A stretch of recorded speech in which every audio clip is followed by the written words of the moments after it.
Ceci est le soleil. L'histoire abonde de gravures et d'écritures remontant jusqu'à 10 000 ans avant Jésus-Christ, reflétant le respect et l'adoration des peuples à l'égard de cet objet. Et il est aisé d'en comprendre pourquoi. Car chaque matin, le soleil se lève apportant visibilité, chaleur et sécurité, sauvant les hommes des ténèbres de la nuit froide, sombre et remplie de prédateurs. Sans lui, les civilisations comprirent que les cultures ne pousseraient pas et que la vie sur la planète ne durerait pas. Ces réalités firent du soleil l'objet le plus admiré de tous les temps. De la même manière, elles étaient également très conscientes des étoiles. Le suivi du mouvement des étoiles leur permettait de reconnaître et d'anticiper des événements qui ne se reproduisaient que sur de longues périodes, comme les éclipses et les pleines lunes. Ils cataloguèrent alors les groupes célestes en ce que nous appelons aujourd'hui des constellations.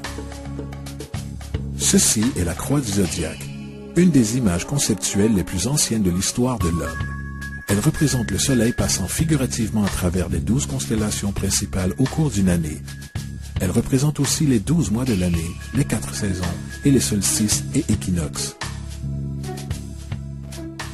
Le terme zodiaque fait référence au fait que les constellations étaient anthropomorphes ou personnifiées comme individus ou animaux. En d'autres termes, les premières civilisations ne suivaient pas seulement le soleil et les étoiles, elles les personnifiaient aussi avec des mythes élaborés impliquant leurs mouvements et leurs relations. Le soleil, avec ses qualités de donneur et sauveur de vie, fut personnifié comme représentant de créateur invisible, ou Dieu. Il était appelé le soleil de Dieu, la lumière du monde, le sauveur de l'espèce humaine. Ainsi, les constellations représentèrent des sites de voyage pour le soleil de Dieu et furent identifiés par des noms, représentant en général des événements naturels observés durant cette période. Par exemple, le Verseau, le porteur d'eau qui apporte les pluies du printemps. Lui, c'est Horus. Il est le dieu du soleil. En Égypte, aux alentours de 3000 ans avant Jésus-Christ, il est la représentation anthropomorphe du soleil et sa vie est une série de mythes allégoriques impliquant le mouvement du soleil dans le ciel. De par les anciens hiéroglyphes en Égypte, nous avons une bonne connaissance de ce messie solaire. Par exemple, Horus, étant le soleil ou la lumière, avait un ennemi connu sous le nom de Seth. Et Seth était la personnification des ténèbres de la nuit. Métaphoriquement parlant, chaque matin Horus gagnait la bataille contre Seth, alors que la nuit tombant, Seth vainquait Horus et l'envoyait en enfer. Il est important de noter que le concept de ténèbres contre la nuit ou de bien contre mal est l'une des dualités mythologiques les plus omniprésentes jamais connues et est toujours d'actualité à de nombreux niveaux. En gros, l'histoire d'Horus est la suivante. Horus est né le 25 décembre, fils de la Vierge Isis-Mérie. Sa naissance fut accompagnée par une étoile à l'est, et à sa naissance, il fut adoré par 3 rois. À l'âge de 12 ans, il était un enfant prodige enseignant, et à l'âge de 30 ans, il fut baptisé par un personnage connu sous le nom d'Anup, et commença alors son ministère. Horus avait 12 disciples avec lesquels il voyageait, accomplissait des miracles tels que guérir les malades et marcher sur l'eau. Horus était connu sous de nombreux noms symboliques, comme la vérité, la lumière, le fils oint de Dieu, le bon berger, l'agneau de Dieu et beaucoup d'autres encore. Après avoir été trahi par Typhon, Horus fut crucifié, enterré durant 3 jours, puis ressuscita.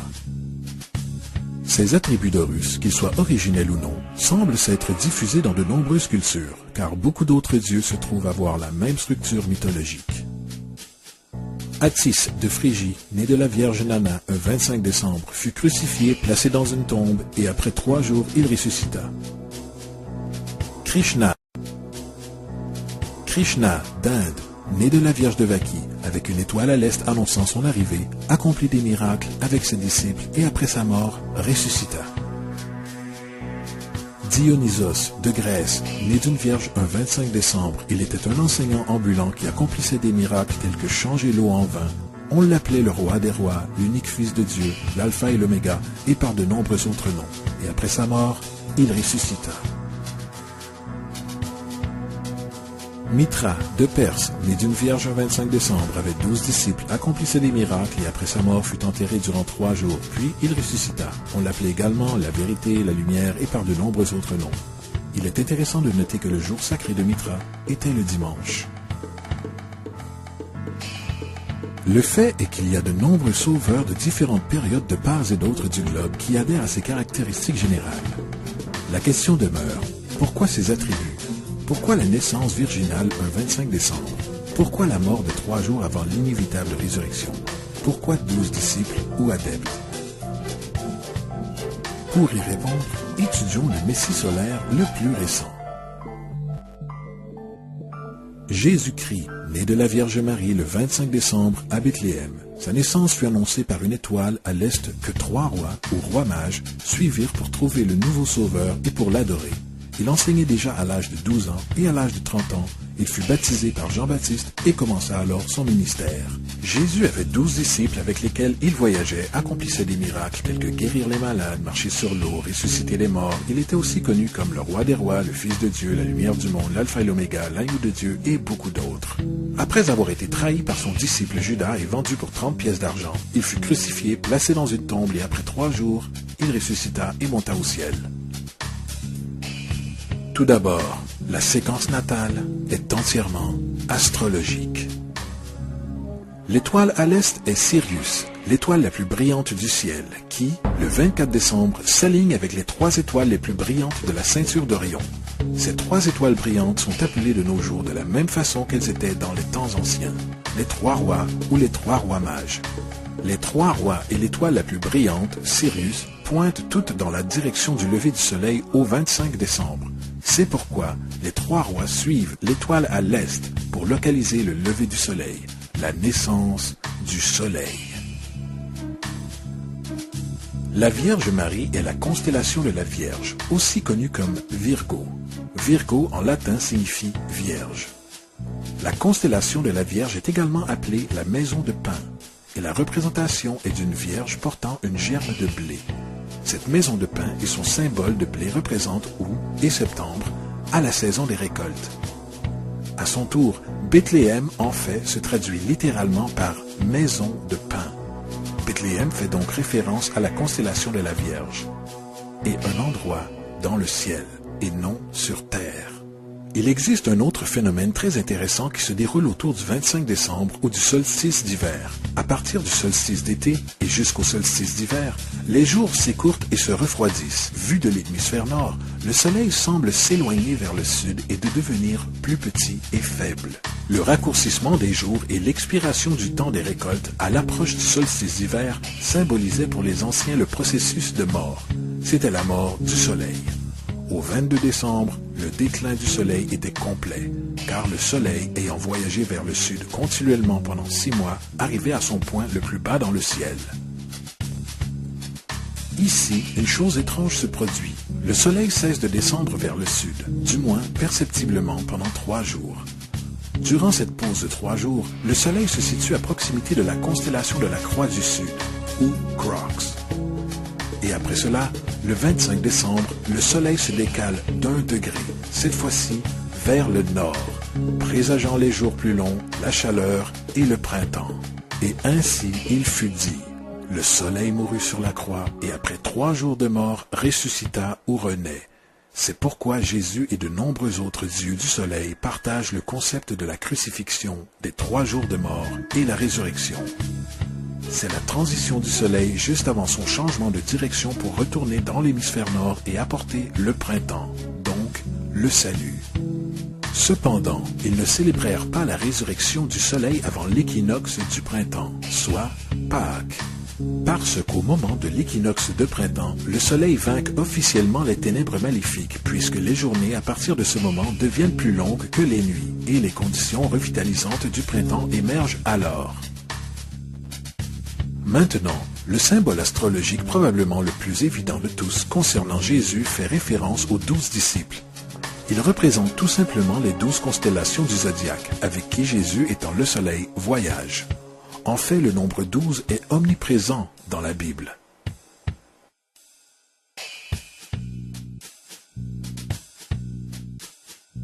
Revenons à la croix du zodiaque, la vie figurative du soleil. Cela n'était pas seulement l'expression artistique, ni un outil pour suivre le mouvement du soleil, c'était aussi un symbole spirituel païen qui ressemblait à cela.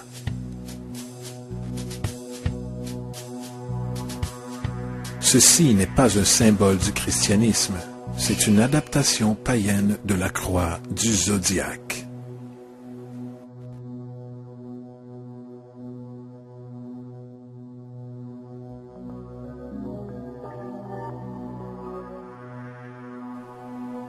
C'est pourquoi Jésus, dans l'art occulte primitif, est toujours dépeint avec sa tête sur la croix, car Jésus est le soleil, le Fils du soleil, la lumière du monde, le Sauveur ressuscité qui va revenir, comme il le fait à chaque matin, la gloire de Dieu qui défend contre les méfaits des ténèbres. Il renaît chaque matin et peut être vu d'entre les nuages, au plus haut des cieux, avec sa couronne d'épines ou rayons de soleil.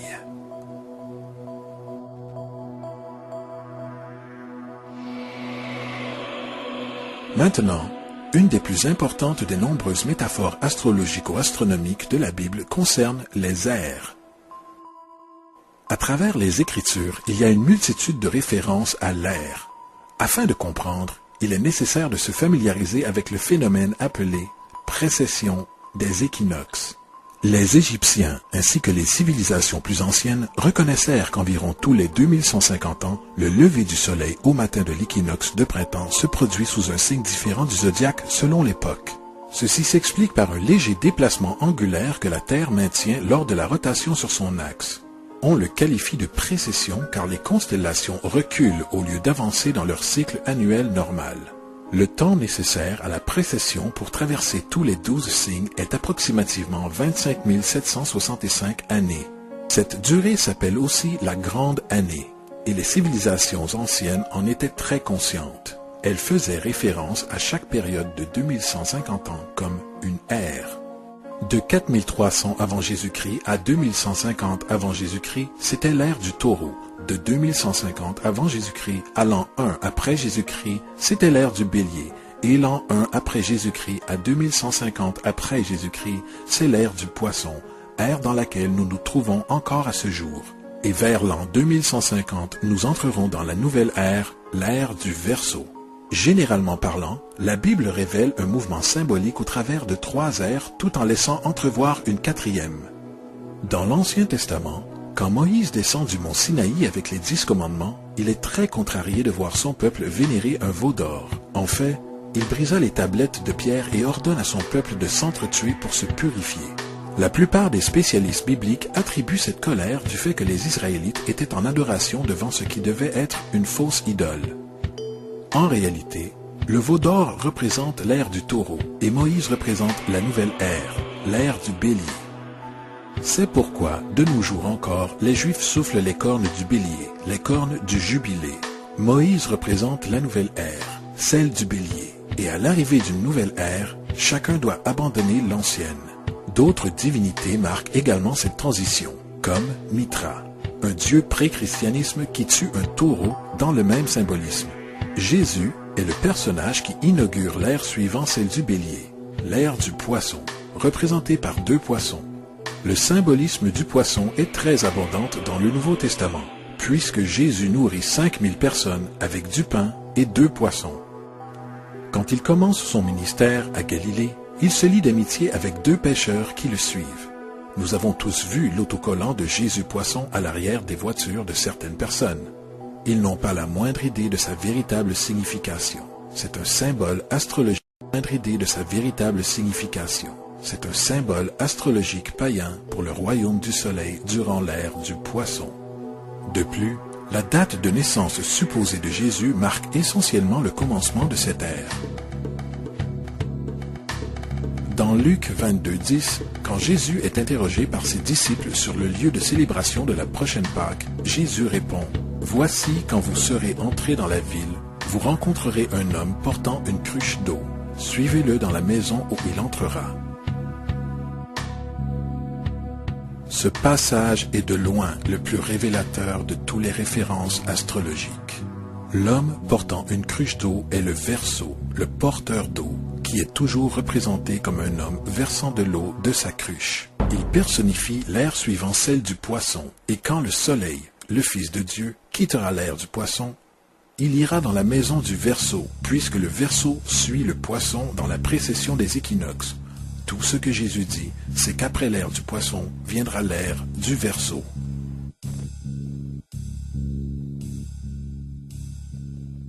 Nous avons tous entendu parler de la fin des temps et la fin du monde. Mis à part les caricatures du livre des Révélations, La source principale de cette idée vient de Matthieu 28:20, où Jésus dit « Je serai avec vous jusqu'à la fin du monde ». Cependant, dans la version du roi Jacques, « monde » est une erreur de traduction parmi tant d'autres. En fait, le mot employé est « ion », qui veut dire « âge » ou « ère ». Je serai avec vous jusqu'à la fin de l'ère, ce qui est vrai, puisque la personnification solaire de Jésus relative aux poissons cessera lorsque le soleil entrera dans l'ère du Verseau. Le concept entier de la fin des temps ou de la fin du monde est une allégorie astrologique mal interprétée. Allez dire cela aux 100 millions de Nord-Américains qui croient que la fin du monde est proche.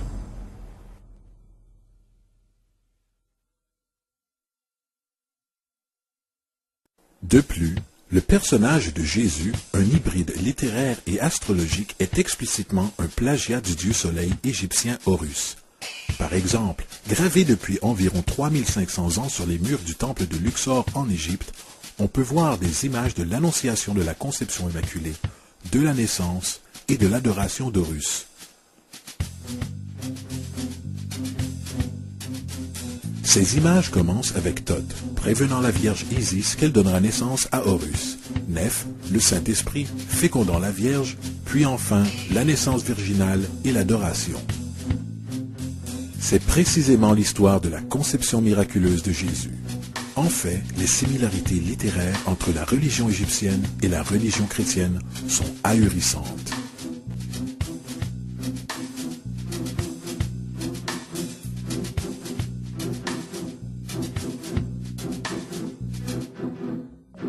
Et le plagiat continue.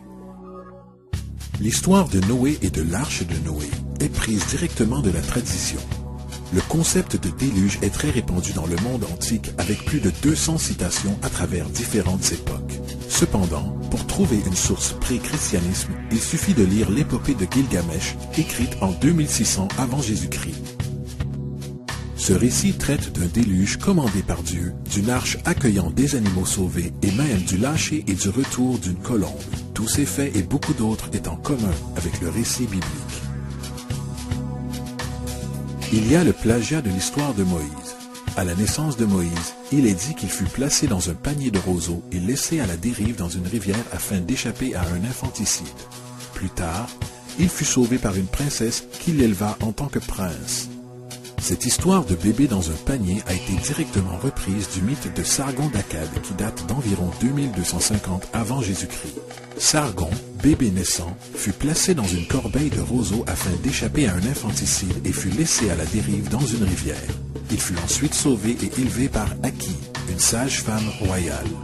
De plus, Moïse est connu comme le porteur des lois, le porteur des 10 commandements, la loi de Moïse. Toutefois, l'idée de loi transmise par un dieu à un prophète sur une montagne est aussi un thème très ancien. Moïse n'est qu'un porteur de loi parmi une longue lignée de porteurs de loi dans l'histoire mythologique. En Inde, Manu était le grand porteur de loi. En Crète, Minos descendit du mont Dictée où Zeus lui donna les lois sacrées. Alors qu'en Égypte, il y avait Mésès qui portait des tablettes de pierre sur lesquelles les lois de Dieu étaient inscrites. Manu, Minos, Mésès, Moïse. Et tant qu'aux 10 commandements, ils ont été directement sortis du chapitre 125 du livre des morts égyptien. Ce qui était formulé dans le livre des morts par la phrase « Je n'ai pas volé » est devenu « Tu ne voleras point ». « Je n'ai pas tué » est devenu « Tu ne tueras point ». « Je n'ai pas menti » est devenu « Tu ne porteras point de faux témoignages contre ton prochain ». Ainsi de suite. Il est probable que la religion égyptienne soit la base fondatrice de la théologie judéo-chrétienne. Le baptême, la vie après la mort, le jugement dernier, la naissance virginale, la mort et la résurrection, la crucifixion, l'arche d'alliance, la circoncision, les sauveurs, la sainte communion, le déluge, Pâques, Noël, la Pâque et beaucoup d'autres sont tous des éléments de concepts égyptiens prédatant de loin le christianisme et le judaïsme. Justin Martyr, un des premiers historiens et défendeurs du christianisme, a écrit « Lorsque nous disons que lui, Jésus-Christ, notre Maître, fut engendré sans union sexuelle, fut crucifié et mourut et ressuscita et monté aux cieux, nous n'avançons rien de différent de vos croyances concernant le fils de Jupiter. » Dans un autre texte, Justin Martyr dit « Il est né d'une vierge, acceptez cela en commun avec vos croyances sur Persée ». Il est évident que Justin, ainsi que d'autres chrétiens antiques, savaient à quel point le christianisme était similaire aux religions païennes. Toutefois, Justin avait une solution. En ce qui lui concernait, c'était l'œuvre du diable. Le diable avait eu la clairvoyance d'arriver avant le Christ et de créer ses caractéristiques dans le monde païen. La Bible n'est rien d'autre qu'une hybride littéraire astro-théologique, comme pratiquement tous les mythes religieux la précédant. En fait, le transfert d'attributs d'un personnage à un autre peut être retrouvé dans la Bible elle-même. Dans l'Ancien Testament, il y a l'histoire de Joseph. Joseph était un prototype de Jésus. Joseph est né d'une naissance miraculeuse. Jésus est né d'une naissance miraculeuse. Joseph avait 12 frères. Jésus avait 12 disciples. Joseph fut vendu pour 20 pièces d'argent. Jésus fut vendu pour 30 pièces d'argent. Son frère, Judas, suggéra de vendre Joseph. Son disciple, Judas, suggéra de vendre Jésus. Joseph entreprit son œuvre à l'âge de 30 ans. Jésus entreprit son œuvre à l'âge de 30 ans. Les analogies n'en finissent pas. De plus, existe-t-il une quelconque preuve historique non biblique d'une personne ayant vécu et portant le nom de Jésus, fils de Marie, qui voyageait avec 12 disciples guérissant les malades? De nombreux historiens vivaient autour de la Méditerranée pendant ou juste après la présumée vie de Jésus. Combien de ces historiens ont commenté ce personnage? Pas un seul. Toutefois, pour être équitable, cela ne veut pas dire que le défendeur du Jésus historique n'ont pas clamé le contraire. 4 historiens sont généralement mentionnés pour justifier l'existence de Jésus. Pline le Jeune, Suétone et Tacite sont les 3 premiers. Chacune de leurs citations n'est constituée que de quelques phrases au plus et fait uniquement référence au Christus ou au Christ, qui n'est en fait pas un nom, mais un titre. Il signifie loin, désignant une personne consacrée. La 4e source est Joseph, et elle s'est avérée être une falsification depuis des centaines d'années. Malheureusement, elle est encore et toujours citée en tant que vérité.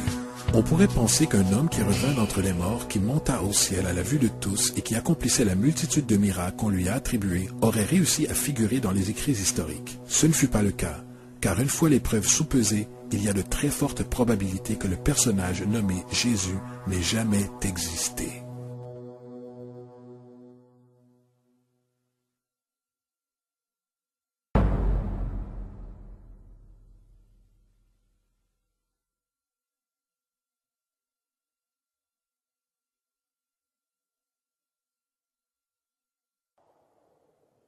We don't want to be unkind, but we want to be politically.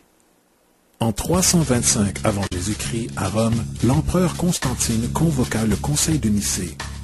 C'est durant cette période que les doctrines chrétiennes inspirées politiquement furent établies et qu'ainsi commença une longue histoire chrétienne de massacres et de fraudes spirituelles. Et pendant les 1600 années suivantes, le Vatican conserva un étau politique serré sur toute l'Europe menant à de joyeux temps comme le Moyen Âge en passant par de brillants événements tels que les croisades et l'Inquisition. La religion chrétienne, comme tous les autres systèmes de croyances théistes, est la plus grande fraude de tous les temps.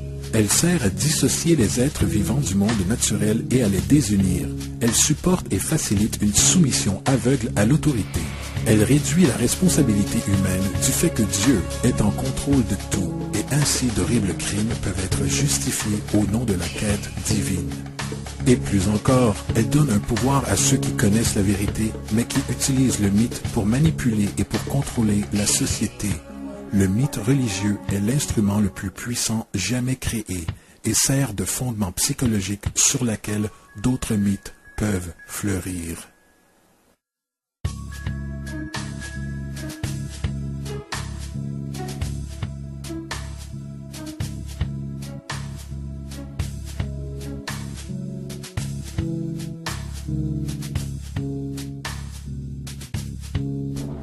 In a deeper sense, in the religious sense, a myth serves as an orienting